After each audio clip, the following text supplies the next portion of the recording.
এটা তো বাড়ি নয়, বাড়ি হলে চতুর্দিক ঘেরা থাকবে, ইট দিয়ে হোক, খড় দিয়ে হোক, চট দিয়ে হোক, আর একটা দরজা থাকবে, সে দরজা দিয়ে ঢুকবো আসসালামু আলাইকুম বলে, কেননা সালামবিহীন বাড়িতে প্রবেশ নিষেধ, এটা নিষেধ। মুহাম্মদ সাল্লাল্লাহু আলাইহি ওয়াসাল্লাম নাকচ করে দিয়েছেন। একজন ঢুকেছিল, সরো সরো, বাহির দরজা যাও, সালাম দাও, তারপরে ঢুকো। একটা লোক ঢুকে গেছিল, তখন আল্লাহ রাসূল বলছেন, বাইরে যাও, বাইরে যাও, সালাম দিয়ে ঢুকো। বউ যদি ভুলে সালাম না দিয়ে ঢুকে তাহলে বউকে বাইরে পাঠাতে হবে, এটাই নীতি। আপনি যদি সালাম নিয়ে না ঢুকেন তাহলে বউ আপনাকে বাহির দরজায় পাঠাবে, এটাই নীতি, এটাই ধর্ম। না আহলে হাদিস কিভাবে যে হলাম আমিও বুঝলাম না। আহলে হাদিস মানে আর একজনের উপরে হিংসা করা, এটা তো আমি 18 বছর থেকে দেখছি। নাহলে আমি ওখানে খুতবা দিতে পারলাম না কেন? ঘটনা কি? আমি তো তখন বলেছি যে আপনার মসজিদে খুতবা দেওয়ার জন্য যদি আপনাকে ডাকা লাগবে না, মুচিকে দিয়ে যদি পাঠান তো আমি যাব। আপনার প্রোগ্রামে, আপনার সম্মেলনে যদি আপনি আমাকে ডাকেন বক্তব্য দেওয়ার জন্য, মুচিকে দিয়ে পাঠান তো আমি যাব। আর আপনি আসেন জামিয়া সালাফে বক্তব্য দেওয়ার জন্য, দেখি আপনার কেমন সাহস।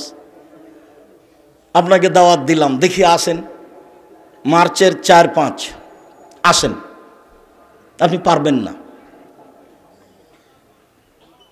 যদি আপনি মনে করেন যে আপনার কোনো দাম নাই, সে কথাও ঠিক, আমি কচুর পাতার পানি, আমার কোনো দাম নাই, এ কথাই ঠিক।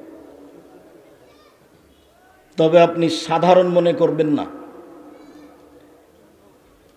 খুব কঠিন, বহু দূরের কথা। সংকীর্ণতা দূরে করতে হবে, হালকা হতে হবে, মস্তিষ্ক হালকা করতে হবে। সম্মানিত দিনী ভাই বোন, বলছিলাম এই পরিবারের উপরে কারফিউ জারি থাকবে, 44 ধারা জারি থাকবে, তার বানাবে পরিবারের মালিক। আপনার কথার বাইরেও যেতে পারে না, বাড়ি ছেড়ে কোথাও যেতে পারে না, অসম্ভব হতে পারে না, অসম্ভব হতে পারে না। মেডিকেলে, হাসপাতালে জরুরি কারণে গেলে আপনাকে বলে যেতে হবে। জরুরি কারণে আয়েশা বাড়ি যেতে চাচ্ছেন, জরুরি কারণে আয়েশা রাদিয়াল্লাহু আনহা বাড়ি যেতে চাচ্ছেন। জরুরি কারণ কি? ওই তো ঘটনা, ওটার আমি লম্বা বলছি না। খালার সাথে গেছেন পেশাব পায়খানা করতে, এখন আসতে লেগে খালা কাপড়ে পা বেঁধে উল্টে পড়ে গেছেন। তখন খালা বলছেন মেস্তা ধ্বংস হোক। তখন আয়েশা শিক্ষিতা মহিলা বলছেন, বলেন কি আপনি খালা? মেস্তা ধ্বংস হবে মানে? মেস্তা হচ্ছেন বাদরি সাহাবী, উনি বদরের যুদ্ধে উপস্থিত ছিলেন। আল্লাহ বলেছেন ইয়াউমাল মাশাতুম কাদ গাফারতু লাকুম। আরে বাদরি সাহাবীরা শোনো, দুনিয়াতে যা ইচ্ছা তাই করো, আমি সব পাপ ক্ষমা করে দিয়েছি। এমন ব্যক্তির ব্যাপারে আপনি কেন বলবেন যে ধ্বংস হয়ে যাক? তখন খালা বলছেন, তুমি জানো কি খালা? মেস্তা তোমার ব্যাপারে কি করেছে জানো? কি করেছে খালা? তুমি নাকি সাফ ইবনে মুআত্তালের সাথে জেনা করেছো, সেটা বলা বলি হচ্ছে। খালা এই কথা কি মুহাম্মদ সাল্লাল্লাহু আলাইহি ওয়াসাল্লাম জানেন? হ্যাঁ জানে। খালা এই কথা কি আমার আব্বা জানেন? হ্যাঁ জানে। খালা এই কথা কি আমার মা জানেন? হ্যাঁ জানে। তো বাড়িতে ঢোকে বলছেন, আমাকে আমার বাপের কাছে যাওয়ার, মায়ের কাছে যাওয়ার অনুমতি দেওয়া হোক। কাকে বলছেন? মুহাম্মদ সাল্লাল্লাহু আলাইহি ওয়াসাল্লামকে। মুহাম্মদ সাল্লাল্লাহু আলাইহি ওয়াসাল্লাম বলেন, আচ্ছা ঠিক আছে যাও। এমন একটা পরিস্থিতি কাউকে বলার সুযোগ নাই, তাড়াতাড়ি যেতে হবে বাপ মায়ের কাছে। পরিবেশ তিনি বলে যাচ্ছেন পৃথিবীর সবচেয়ে দামি মহিলা, নিজেকে কাপুরুষ হিসেবে পরিচয় দিবেন না। দুঃখিত, আপনাকে দেখলে আমার খুব খারাপ লাগে। আপনার চোখের সামনে আপনার বউ, আপনার মেয়ে নগ্ন হয়ে ঘুরে বেড়াচ্ছে এখানে সেখানে, তা হবে কেন? কেন আপনাকে খারাপ লাগে না? কেন আপনাকে ঘৃণা লাগে না? কেন আপনাকে খারাপ লাগে না? কেন আপনাকে ঘৃণা লাগে না? আপনার ঈমান কেন এত দুর্বল? আপনাকে কেন ঘৃণা লাগে না? আপনার আত্মমর্যাদায় কাজ কেন করে না? আমাদের বইয়ের যদি একটু কেউ দেখে নেয় তাহলে ইন্না লিল্লাহি, অজ্ঞান হয়ে যাবো, ইন্না লিল্লাহি ওয়া ইন্না ইলাইহি রাজিউন। আর আপনার বউ বসে বসে গল্প করছে, আবার মেম্বারে দাঁড়িয়েছে, আবার যাকে থেকে এসে বলছে ভাইয়া আসেন চা খেয়ে যান। আপনি নিজেকে মুসলমান মনে করেন না? ছি। 5টা জিনিস হিসেবে স্বামীর পরিচয় দিবেন আপনাকে বলে এখন আমি চলে যাচ্ছি। 1, যে মানের খাচ্ছেন সে মানের খাওয়াবেন। 2, যে মানের পড়ছেন সে মানের পড়াবেন। 3, স্ত্রীকে কটু কথা বলবেন না। 4 মুখের উপরে মারবেন না। 5 নিজের বাড়ি ছাড়া কোথাও থাকতে দিবেন না। চাচির বাড়ি যেতে দিবেন না, খালার বাড়ি যেতে দিবেন না, মায়ের বাড়ি যেতে দিবেন না। জরুরি কারণে যদি মায়ের বাড়ি যাই তাহলে সাথে যাবেন। বিবাহের বাড়ি যাওয়া টোটালে নিষেধ। বিবাহের বাড়িতে গেলে স্বামীর সংখ্যা বেশি হয়ে যাবে। সবাই তাকে নিয়ে গল্প করবে, পাশে বসে গল্প করবে, যেগুলো আপনার চোখের সামনে ঘুরছে দেখছেন। আমরা এগুলো ভাবতেও পারি না, আমরা গ্রহণ করতে পারি না। এগুলো আমাদের কাছে অসম্ভব, ওটা আমাদের কাছে হিসাব নিকাশের মধ্যে নেই। সম্মানিত দিনী বোন, আমি আপনাদেরকে আন্তরিকভাবে অনুরোধ জানাচ্ছি যে আপনি বাড়িতে থাকার চেষ্টা করুন, স্বামীকে মূল্যায়ন করুন, আপনার জন্য অনেক কিছু হবে। মহান আল্লাহ বলেন, ইয়া আইয়ুহার রাসূল কুলু মিনাত তাইয়্যিবাত ওয়া আমালুস সালিহা। নবী রাসূল, আপনারা বৈধ খাদ্য খাবেন আর সৎ আমল করবেন। সব আমল সৎ নয়। মাগরিবের পরে যদি 6 রাকাত সালাতুল আওয়াবিন পড়েন তাহলে এই আমল সৎ নয়, এটা হলো পাপের আমল। আর যদি 2 রাকাত পড়েন তাহলে এটা হলো সৎ আমল। অতএব সম আমল সৎ নয়। ভালো বৈধ রুজি খাবেন আর সৎ আমল করবেন। আবু হুরায়রা রাদিয়াল্লাহু তাআলা আনহু বলেন, রাসূল সাল্লাল্লাহু আলাইহি ওয়াসাল্লাম বলেছেন, ইন্নাল্লাহ তাইয়্যিব, আল্লাহ হচ্ছেন পবিত্র, লা ইয়াকবালু ইল্লা তাইয়্যিবা, আল্লাহ পবিত্র ছাড়া কবুল করেন না। ইন্নাল্লাহ আমারাল মুমিনিনা বিমা আমারা বিহিল মুরসালিনা, আল্লাহ নবী রাসূলকে যেভাবে খেতে বলেছেন সাধারণ জনগণকে সেইভাবে খেতে বলেছেন। সুম্মা যাকারা রাজুলা, তারপর তিনি একটা লোকের আলোচনা করলেন, ইতুলি সাফারা, যে লোকটি লম্বা সফরে আছে, আশা সাকবারা, মাথার চুলগুলি এলোমেলো হয়ে গেছে, ঠিকমতো গোসল করেনি, ঠিকমতো চিরনি করেনি, বিপদে পড়েছে। ওয়ামুদ্দায়াদাই, হে আল্লাহর দরবারে হাত তুলে প্রার্থনা করছে, আল্লাহ আমি বিপদগ্রস্ত, তুমি আমাকে বাঁচাও। মাতামহু হারামুন, তার খাদ্য আছে হারাম। মাশরাবহু হারামুন, তার পানি আছে হারাম। মালবাসহু হারামুন, তার পোশাক আছে হারাম। গজিয়া বিল হারামে, তার জীবিকা নির্বাহ হারাম। আন্না ইস্তাজাবু লাহু, তার দোয়া কি করে কবুল হতে পারে? শুনুন সম্মানিত দিনী ভাই বোন, এই লোকটার দোয়া কবুল হচ্ছে না, অথচ 3টি কারণ আছে দোয়া কবুল হওয়ার। 1, লোকটা সফরে আছে, দোয়া কবুল হবে। 2, লোকটা বিপদে পড়েছে, বিপদে পড়ে আল্লাহকে বললে আল্লাহ কথা শোনেন। 3, লোকটা হাত তুলে দোয়া করছে। আব্দুর রহমানের এক বক্তব্য ছিল যে আল্লাহ বড় লজ্জাশীল, হাত তুলে দোয়া করলে খালি হাত ফিরিয়ে দিতে লজ্জা পান, হাত তুলে দোয়া করলে খালি হাত ফিরিয়ে দিতে লজ্জা পান। মহান সত্তা, এত বড় সত্তা, খালি হাত ফিরিয়ে দিতে লজ্জা পান। লোকটা হাত তুলে দোয়া করছে, তবুও তোর দোয়া কবুল হচ্ছে না, এই জন্য যে খাদ্য হারাম। এদেশে এমন কোনো ব্যাংকিং ব্যবস্থা নাই যেখানে চাকরি বৈধ। এদেশে এমন কোনো ইন্স্যুরেন্স নেই যেখানে ইন্স্যুরেন্সে টাকা জমা দিয়ে চাকরি করলে সেটা বৈধ হতে পারে। এদেশের গার্মেন্টসে চাকরি করে ওই টাকা বৈধ হওয়ার কোনো পথ নেই। পথ আছে এ কথাই ঠিক, আপনি একেবারে স্বাভাবিক ভেবে সব পয়সা উপার্জন করতে লেগে গেলেন। এ কথাই রাসূল সাল্লাল্লাহু আলাইহি ওয়াসাল্লাম বলেছেন, লাল ফাকরা আকশা আলাইকুম, আমার উম্মত গরিব হয়ে যাবে এই ভয় আমি করি না। আমার উম্মত দরিদ্র হয়ে যাবে এই ভয় আমি করি না। ওয়ালাকিন আকশা আলাইকুম, আমি ভয় করি এটাই যে তোমার বসে তাতালাইকুম দুনিয়া কামা বসে তাতমান কানা কাবলাকুম, তোমাদের সামনে প্রযুক্তি তুলে ধরা হবে, টাকা আর টাকা, প্রযুক্তি আর প্রযুক্তি, দেখতে পাবে শুধু টাকা, দেখতে পাবে শুধু প্রযুক্তি। তোমরা টাকা উপার্জনের পিছনে পড়ে যাবা, এই প্রযুক্তির পিছনে পড়ে যাবা, তখন এই প্রযুক্তি এই টাকা তোমাদেরকে ধ্বংস করে দিবে। এটাই আমার ভয়। হাদিস বুখারী মুসলিম, আপনি দেখতে পাচ্ছেন বসে বসে মানুষ টাকা ইনকাম করছে, বসে আছে লন্ডনে টাকা ইনকাম করছে, সারা পৃথিবী জুড়ে টাকা ইনকাম করছে, একটুকু কেউ চিন্তা করে না এটা বৈধ কি অবৈধ। আবু হুরায়রা রাদিয়াল্লাহু তাআলা আনহু বলেন, রাসূল সাল্লাল্লাহু আলাইহি ওয়াসাল্লাম বলেছেন, ইয়াতি আল্লাহর নাসে জামানুন লা ইউবালিন নাস মা খাজা মিনহু আমিনাল হালাল আমিনাল হারাম, মানুষের উপরে এমন একটা যুগ সময় চলে আসবে, মানুষ পয়সা পথে উপার্জন করবে, পরোয়া করবে না সে পয়সা বৈধ না অবৈধ। সেটাই এখন মানুষ হন্যে হয়ে পয়সা উপার্জন করছে, বিবেচনা করে না, চিন্তা করে না বৈধ না অবৈধ। তাকে কোটি টাকা ইনকাম করতে হবে, গাড়ি বাড়ি করতে হবে, এই নিয়ে সে সব সময় ব্যস্ত। যে ব্যাংকে চাকরি করে ব্যাংকে লোন নিয়ে বাড়ি বানাচ্ছে, তার মাথায় হিসাব নিকাশ কিছুই নাই যে লোন কত বড় জিনিস। যখন কোনো মানুষ মরত আল্লাহ রাসূলের কাছে নিয়ে আসা হলে আল্লাহ রাসূল জানাজার পাশে দাঁড়িয়ে বলতেন, এর ঋণ কর্জ আছে কি? যদি কেউ বলতো আছে, তাহলে উঠে চলে যেতেন। ঋণ আছে মানে তার জানাজা হবে না। কেউ যখন বলতো আমি ঋণ পরিশোধ করব, তখন তিনি বলতেন আচ্ছা ঠিক আছে, আমি তার জানাজা করাচ্ছি। সম্মানিত দিনী ভাই বোন, রাসূল সাল্লাল্লাহু আলাইহি ওয়াসাল্লাম বলেছেন, যারা শহীদ হয়ে যায় তাদের সব পাপ ক্ষমা। যদি ঋণের থাকে তাহলে ঋণের পাপ ক্ষমা হবে না।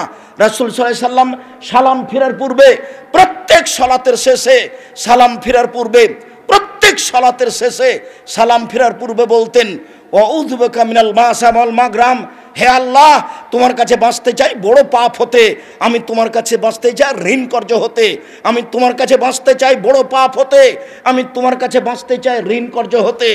আপনি ব্যাংক থেকে কোটি টাকা উঠিয়ে ব্যবসা বাণিজ্য করতে গেলেন, মাথায় গোবর আছে, হিসাব চিন্তা কেন নেই? আপনাকে আমি চকলেট দিয়ে ব্যবসা শুরু করতে বলেছি, ঋণ নিতে হবে না।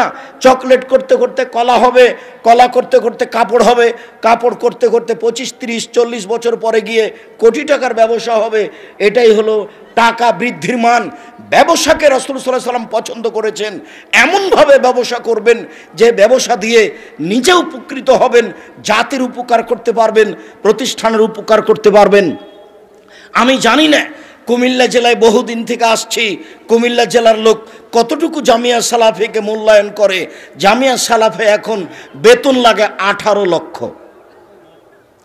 তোকে আপনি মনে করছেন ওটা আমি ব্যবস্থা করি? আমি তো ফকির মানুষ, আমি হলাম কচুর পাতার পানি। কচুর পাতার উপরে যদি পানি থাকে তাহলে টলমল টলমল করে। না আমার কোনো সাংগঠনিক ক্ষমতা আছে, না আমার কোনো বংশীয় ক্ষমতা আছে, না আমার কোনো সরকারি ক্ষমতা আছে, না আমি নিজে টাকা পয়সার কিছু মালিক, আমি কিছুই করতে পারি না। 2013 সালের 24 আগস্ট রোজ মঙ্গলবার জামিয়া সালাফে রূপগঞ্জ নারায়ণগঞ্জ মাঠে, ফাঁকা মাঠে আমি বলেছিলাম আমার হাতে টাকা নেই, এ কথা সত্য, এখানে প্রতিষ্ঠান গড়বে, এ কথা সত্য, ইনশাল্লাহ গড়বেই গড়বে। 2016 সালে 17 ফেব্রুয়ারি রোজ বুধবার বিকাল 4:30, 5টার সময় বলেছিলাম ডাঙ্গিপাড়া পবা রাজশাহীর মাঠে খোলা জায়গায় আমার হাতে টাকা নেই, এ কথা সত্য, এখানে প্রতিষ্ঠান গড়বে, এ কথা সত্য, ইনশাল্লাহ গড়বেই গড়বে। যদি আপনি জামিয়া সালাফের ডাঙ্গিপাড়ার ভিতরে ঢোকেন তাহলে আপনার দোয়া করা ছাড়া কোনো পথ থাকবে না। প্রায় 18 থেকে 20 বিঘা জমির উপরে প্রতিষ্ঠান। বায়তুল হাম জামে মসজিদে এখন পর্যন্ত 10 কোটি টাকা খরচ হয়েছে। এখন আপনি যে ক টাকা দিয়েছেন আমি তো সেটা বলতে পারছি না। কুমিল্লা জেলার মানুষ হিসাবে কত টাকা পাঠিয়েছেন, কাজ তো হচ্ছে। যদি আপনি না পাঠান তবুও হতেই থাকবে, কিন্তু আপনি পাঠাবেন না তবুও হবে। আমি আব্দুর রাজ্জাক বিন ইউসুফ এটা চাইনি।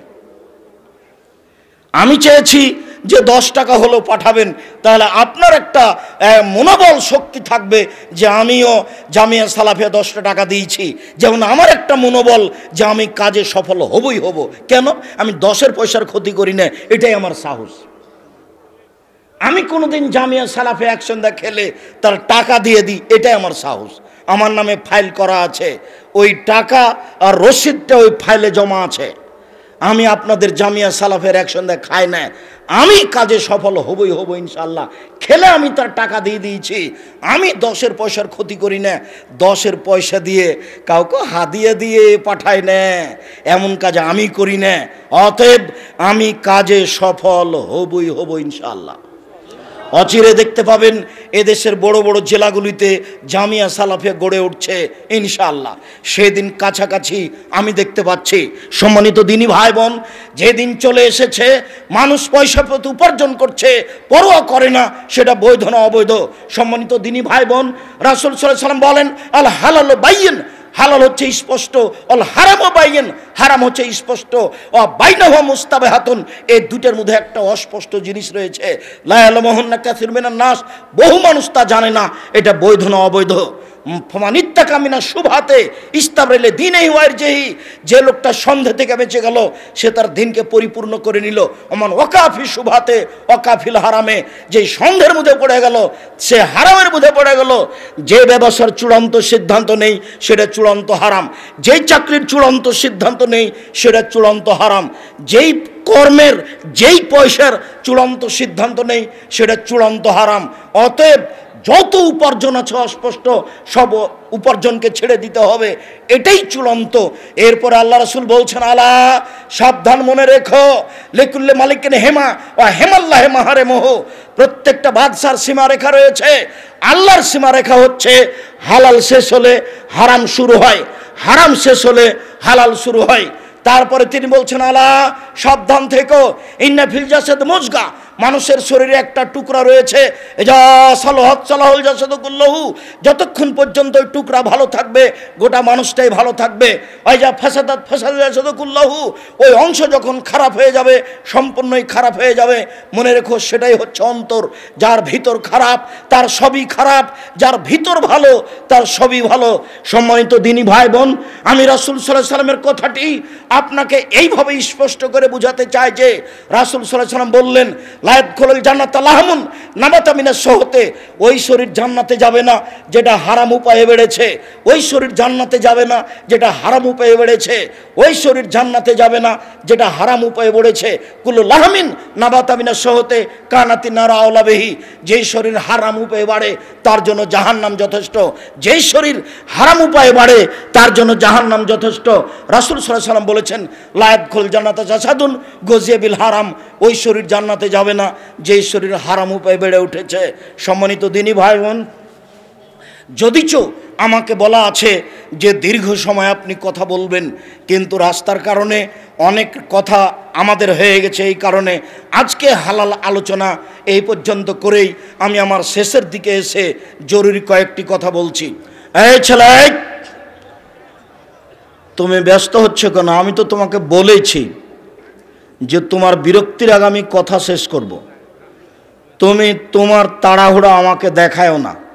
বহু মানুষ আমার সামনে বসে আছে, হাজারো হাজার মানুষ বসে আছে। তুমি এখন কি দোকানে চা খেতে যেতে চাচ্ছ? জিলাপি কিনতে চাচ্ছ? এরকম দিনে দোকানপাটে যাওয়াটাই ঠিক নয়। আমার জীবনে বক্তৃতার জগতে দুইটা কারণে বিচারের মাঠে টিকতে পারবো কি না আমার সন্দেহ হয়। তার একটা কারণ হচ্ছে, আমি কোনোদিন জাতির কাছে টাকা চাইনি, এ কথাই ঠিক। ইনি আমার বাম পাশে বসে আছেন, প্রায় 10-12 বছর থেকে উনি দাওয়াত দিন, নিয়ে যান ব্রাহ্মণবাড়িয়া, রাজশাহী থেকে ব্রাহ্মণবাড়িয়া অনেক দূরে। তিনি কোনোদিন টাকা দিয়েছেন, তারপরে আমার মুখটা একটু বিবর্ণ দেখেছেন, বা কোনোদিন বুঝতে পেরেছেন যে আব্দুর রাজ্জাক সাহেব পথ খরচ চেয়েছেন, এরকম যদি কোনোদিন আঁচ করতে পারেন এমনটা উনি বললে আমি জাতির সামনে কোনোদিন কথা বলবো না। যদি উনি কোনোদিন আঁচ করে থেকেছেন যে আব্দুর রাজ্জাক সাহেব বললেন যে বিজ্ঞাপন পোস্টারটা কেমন করে ছাপাবেন, একটু বলে দিবেন এইভাবে যে আব্দুর রাজ্জাক বিন ইউসুফ ডবল কামেল ফার্স্ট ক্লাস ডবল দেওয়ার অফারে কিছু লিখবেন, এরকম যদি আমি কোনোদিন ইশারা ইঙ্গিত করেছি, এটা যদি উনি বুঝতে পারেন আমার সামনে প্রমাণ করলে আমি জাতির সামনে কোনোদিন যাব না। আমি জাতির কাছে কোনোদিন পথ খরচ চাইনি, জাতির কাছে আমি কোনোদিন যাওয়ার সময়তে টাকা চাইনি, আমি আমার জাতিকে পরিচয় দিইনি কোনোদিন। এরপরে আমার সন্দেহ হয় যেই পরিস্থিতিতে দাওয়াত দিলাম জনগণ তো টাকা দিচ্ছে, এই টাকার জবাব দিতে পারবো কিনা তা আমার সন্দেহ হয়। যার কারণে এখন আপনারা যা টাকা দেন সব টাকা জামিয়া সালাফায় দিয়ে দিই, যা, ওই ঝামেলায় আর থাকবো না। দ্বিতীয় হলো এই যে দোকানপাট, খেলতামাশা, বাজনা, বাদ্যযন্ত্র সারাদিন যে চলছে মেলার মতো, এর জব যদি আবার আমাকেও দেওয়া লাগে তাহলে বিচারের মাঠে টিকবো কিভাবে তা আমি বুঝে উঠতে পারি না। আর একটা আমার ভেতরে দ্বিধাদ্বন্দ্ব কাজ করে, সেটা এইটা। আর একটা দ্বিধাদ্বন্দ্ব কাজ করে যে এইটা তো সিজনাল বক্তব্য দেখি, শুধু শীতের দিনে হয়। আবার দ্বিধাদ্বন্দ্ব কাজ করে যে এত বিশাল খরচ করে জনগণ কাজ করছে, আমিও কিছু করি, এইটার জবাব বাকি হয়। এই নিয়ে আমার দুশ্চিন্তায় দিন কাটে। পরকাল কি হবে তা আমি এখনো বুঝে উঠতে পারি না, তবে আমাকে কেমন কেমন লাগে।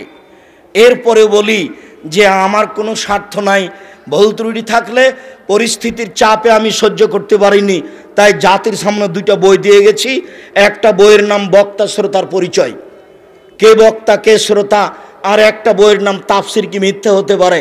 এই দিয়ে আমি এদেশের তাফসির মাহফিল বন্ধ করতে চেয়েছি। বক্তা শ্রোতা দিয়ে এরকম জনগণ বক্তা হোক আর এরকম জনগণ শ্রোতা হোক, এটা আমি নাকচ করেছি। আমার কাছে বিদ্যা একেবারেই কম, তবু জাতির কাছে এটা দিয়ে গেছি। সম্মানিত দিনী ভাই বোন, এটা আমার ভীতি আশঙ্কা কাজ করে। যদিও আমি কোরআন হাদিস ভালো বলছি বলে আমার দাবি।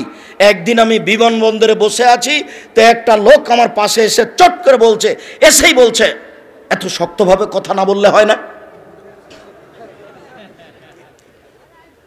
তখন আমি বললাম, শক্তভাবে না বললে হয় না, এই জন্যই তো বলি।